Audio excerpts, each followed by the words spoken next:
நான் கேட்கல சார், அவங்க கேட்கறாங்க sir. November 21st mask release. Absolutely sir. November 24th அரசன் ஸ்டார்ட் பண்றோம். அண்ட் கடைசி வரைக்கும் அதை வந்து ரொம்ப அழகாக பண்ணியிருக்காரு. What I like about his work in this film is, எனக்கு வந்து அவர் அந்த இன்டீரியர்லேயும் கிளைமேக்ஸ்லையும் அவர் லைட் பண்ணியிருந்த விதம் வந்து எனக்கு ரொம்ப பிடிச்சிருக்கு. And it's very very very ரொம்ப ஸ்பெஷலாக இருந்தது அந்த கிளைமேக்ஸ். ஏன்னா அந்த கிளைமேக்ஸ் வந்து அவங்க ஷூட் பண்ணது வந்து நாங்கள் விடுதலை ஷூட் பண்ண அதே இடம் தான். நாங்கள் ஷூட் பண்ணும்போது இருக்கிறதும் இவங்க படத்துக்கு ஷூட் பண்ணியிருக்கிறதும் வேறு வேறையாக இருந்தது. It is a very very good work. அந்த டீமே நல்லா ஒர்க் பண்ணியிருந்தாங்க. And thank you for that. And இன்னைக்கு ஆக்சுவலாக ஜிவியை தான் நம்ம கடைசியாக கூப்பிட்டு பேச சொல்லியிருந்தோம். அவரை கொஞ்சம் முன்னாடியே கூப்பிட்டோம். எனக்கு வந்து இந்த ஸ்கிரிப்ட் கேட்ட உடனே ஜிவி தான் பண்ணணுது. But it was supposed to be ஒரு காம்பேக்டான ஃபில்மாக இருக்கணும் அப்படின்ற மாதிரி இருந்தது இனிஷியலி when we started. அதனால வந்து மற்ற ப்ரொடியூசர்ஸ் 2 பேரும் ஜிவி வேணாம் அப்படின்ற மாதிரி தான் இருந்தாங்க. ஏன்னா பெரிய கம்போசர் இந்த படத்துக்கு வந்து எப்படி இருக்கும், ஆனால் இல்லை அது நமக்கு தேவையில்லை, இந்த கதைக்கு என்ன தேவையோ அதை ட்ரை பண்ணுவோம்னு சொல்லி ஐ met ஜிவி. நான் ஜிவி கிட்ட சொன்னேன் இந்த மாதிரி இருக்குது, என்ன எப்படி ஃபீல் பண்ணிக்கிறேன். தென் விக்ரமன் போய் மீட் பண்ணி கதை சொன்னதுக்கப்புறம் GV game on board.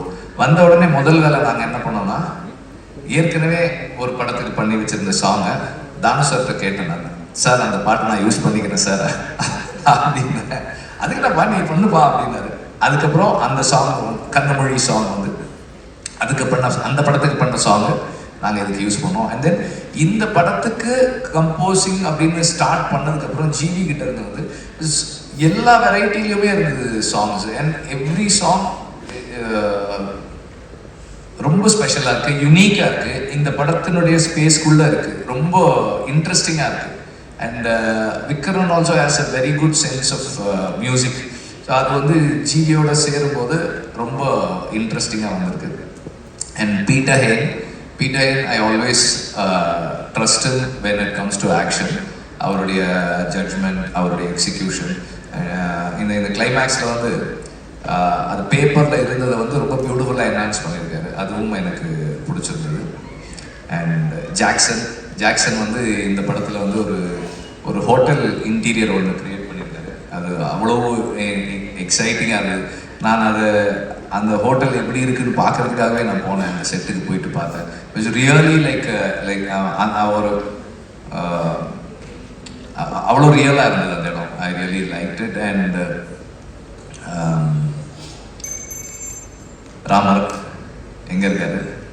Ramar தான் வந்து எனக்கு லைக் இந்த ஈவெண்ட்டை ஸ்டார்ட் பண்ணது வந்து ராமர் தான். ராமருடைய உண்மை மனசில் படுறத பேசுகிற தைரியம் இருக்கு இல்லையா, அது வந்து என்ன மாதிரி ஒரு ஆளுக்கு எப்போவுமே தேவை. Especially on the edit table, because I push myself really hard. அப்போ வந்து யாராவது ஒருத்தர் வந்து போது நிறுத்தியா அவ்வளோதான் இது அப்படின்னு சொல்கிறதுக்கு எனக்கு ஒரு ஆள் வேணும். அது வந்து ராம் எப்போவுமே எதுவுமே யோசிக்கவே மாட்டார். அவர் பாட்டை இல்லை சார் இதுதான் சார் அப்படின்னு சொல்லக்கூடிய ஒரு ஆள். அந்த மாதிரி இன்றைக்கும் வந்து மனசில் பட்டதை ரொம்ப நேர்மையாகவும் உண்மையாகவும் சொன்னதுக்கு வந்து அவருக்கு தேங்க்ஸ். அண்ட் இந்த படத்தை ஒர்க் பண்ணுறது வந்து it's not an easy thing. இந்த லாஸ்ட் ஒரு ஃபியூ டேஸில் வந்து the way he sharpen the film is very amazing. 2 cameraman சொன்ன மாதிரி ஒரு சீனெல்லாம் எடிட் பண்ணியிருந்தது. இட் வாஸ் நாட் இன் நானும் பார்க்கல அந்த மாதிரி அந்த சீக்வன்ஸை, விக்ரமனும் பார்க்கல அந்த சீக்வன்ஸை. அதை ராம் கன்சீவ் பண்ணி கட் பண்ணது ரொம்ப நல்லா இருந்தது. இட்ஸ் வெரி வெரி எனக்கு சர்ப்ரைசிங்காக இருந்தது. எடிட்டில் எனக்கு ஒரு சர்ப்ரைஸ் வருதுன்றது வந்து ரொம்ப I normally expect every combination in edit. But என்ன சர்ப்ரைஸ் பண்ணுற மாதிரி அந்த சீக்வன்ஸ் பண்ணியிருந்தார் Ram. That I really like. And actors நிறைய பேர் நடிச்சிருக்கீங்க, எல்லாருமே ரொம்ப ஸ்பெஷலாக இருக்குது. பவனுடைய இது ரொம்ப ஸ்பெஷலாக இருந்தது. ஏன்னா பவன் நல்லா டான்ஸ் ஆடுவாருன்றது வந்து எனக்கு இந்த படத்தை அப்போ தான் தெரியும். இதுக்கு முன்னாடி எனக்கு தெரியாது. நல்லா டான்ஸ் ஆடிருந்தீங்க, சூப்பராக இருந்தது அந்த டான்ஸு. 2 வருஷனுமே நல்லா இருந்தது டான்ஸு. அப்புறம் நெல்சனுடைய ஏதோ இருக்காரு இல்லை ஏதோ சொல்லிட்டு இருந்தாங்க, அது என்ன புரியல. பட் அது ஆக்சுவலாக வந்து நெல்சன் வந்து இந்த படத்தில் வாய்ஸ் ஓவர் பண்ணியிருக்காரு. அதுதான் வந்து அவங்க அப்படி சொல்லிகிட்டே இருக்காங்க. எனக்கு வந்து நான் ரீசெண்டாக நான் சினிமாவில் நான் பார்த்த ஒரு nice person to connect with Nelson. So எல்லா is a very genuine person.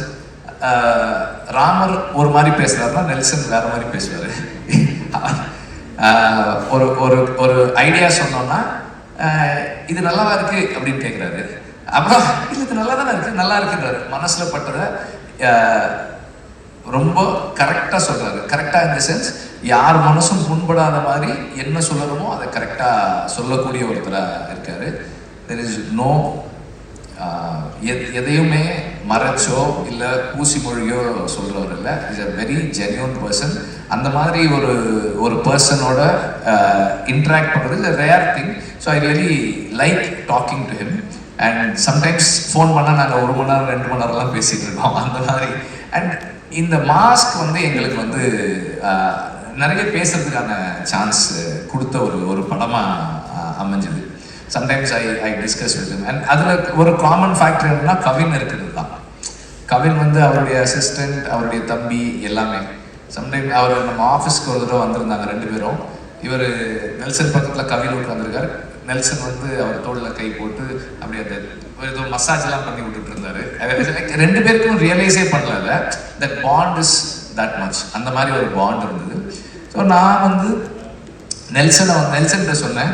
அவர் சொன்னது தான், நீங்கள் வேற ஏதோ ஒரு இவெண்ட்டுக்கு ஏதோ இன்வைட் பண்ணுற மாதிரி இல்லை, நான் வந்து உங்களை இதுக்கெல்லாம் கூப்பிட மாட்டேன், மாஸ்க் ஆடியோ லான்ச்சுக்கு தான் கூப்பிடுவேன் அப்படின்னு சொன்னேன். பிகாஸ் அவர் இதுக்கு வர்றது தான் பொருத்தமாக இருக்கும் அப்படின்றதால அப்படி சொல்லியிருந்தேன். ஸோ நெல்சனுடைய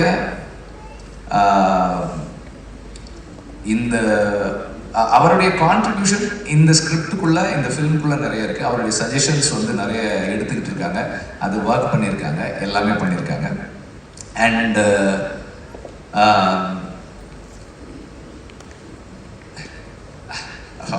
முதல்ல உங்களை பற்றி சொல்கிறேன். சொக்கலிங்கமும் நானும் வந்து அசிஸ்டன்ட் டைரக்டராக நான் இருக்கும்போது அவர் அசிஸ்டன்ட் மேனேஜர். எனக்கு கோவம் வரும், அவருக்கும் கோவம் வரும், எனக்கு ரொம்ப கோவம் வரும், அவருக்கும் ரொம்ப கோவம் வரும். பயங்கரமாக இருக்கும் ஒர்க் பண்ணுறதுக்கு. அப்போது அந்த டைமில் காதல் வைரஸ் படத்தில் ஒர்க் பண்ணியிருக்கோம். அதுக்கப்புறம் தொடர்ந்து எல்லா படமும் ஆடுகளம்லேருந்து எல்லா படமும் கூட ஒர்க் பண்ணுறாரு. ரொம்ப கமிட்டடாக எடுத்துக்கிட்ட வேலையை முடிக்கணும். ஒரு டைரக்டர் கேட்கும்போது இல்லைன்னு சொல்லக்கூடாதுன்றதுக்காக ஒர்க் பண்ணுற ஒருத்தர். ரொம்ப டெடிக்கேட்டடாக கமிட்டடாக ஒர்க் பண்ணுற ஒரு ஆள்.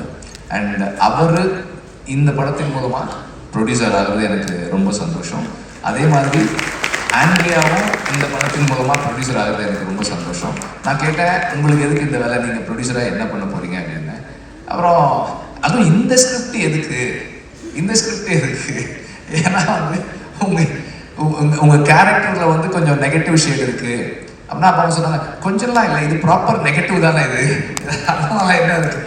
அப்புறம் இது பண்ணால் அப்புறம் இதே மாதிரி ரோல்ஸ் தானே கூப்பிடுவாங்க அப்படின்னு கேட்டேன். இப்போ எதுக்கு கூப்பிடுறாங்க, எதுக்கும் கூப்பிடுறது இல்லை, நானே ஒரு படம் ப்ரொடியூஸ் பண்ணுறேன். I really like this film. இந்த குவர்க் எனக்கு பிடிச்சிருக்கு. இது வந்து I feel this is commercial. அதனால் நான் இதை I want to take the risk with this ஃபில்ம்னு சொன்னாங்க. ஓகே. ஸோ அந்த மாதிரி இந்த 2 பேருக்குமே வந்து இந்த படம் ஒரு சக்ஸஸ்ஃபுல் ஃபில்மாக அமையணும்னு நான் விரும்புகிறேன். And there are lot of people எனக்கு வந்து ஃப்ளோவில் ஞாபகம் வரல. Azhar, I really like your work. Because அதாவது ஒரு டைரக்டராக இதை எப்படி சொல்கிறதுன்னு எனக்கு தெரியல, ஆனால் ஒரு ப்ரொடியூசராக எனக்கு ரொம்ப பிடிச்சிருந்தது. ஒரே நாளில், அதாவது 5 நாள் ரிஹர்ஸ் பண்ணி ஒரே நாளில் ஷூட் பண்ணி முடிச்சு கொடுத்துட்டீங்க. 2 சாங் 2 நாளில் முடிச்சிருக்காங்க. I'm not just saying that 2 நாள் ஒரு நாளில் எடுத்தாங்கன்றதுக்காக இல்லை, அந்த டைம்குள்ளே என்ன குவாலிட்டி கொடுத்தாங்கன்றது தான் அந்த அப்ரிசியேஷனுக்கான reason, not just the time. அந்த அந்த அந்த குறிப்பிட்ட டைம்குள்ளே நல்லா பண்ணியிருக்கீங்க. அண்ட் தென் எல்லா நடிகர்களும் அப்படியே பேனிங்லேயே வர, வினோத் நல்லா பண்ணியிருந்தான். அண்ட் ரமேஷும் நல்லா பண்ணியிருந்தாரு. சரி எல்லாம் நல்லா பண்ணியிருந்தாங்க. அப்புறம்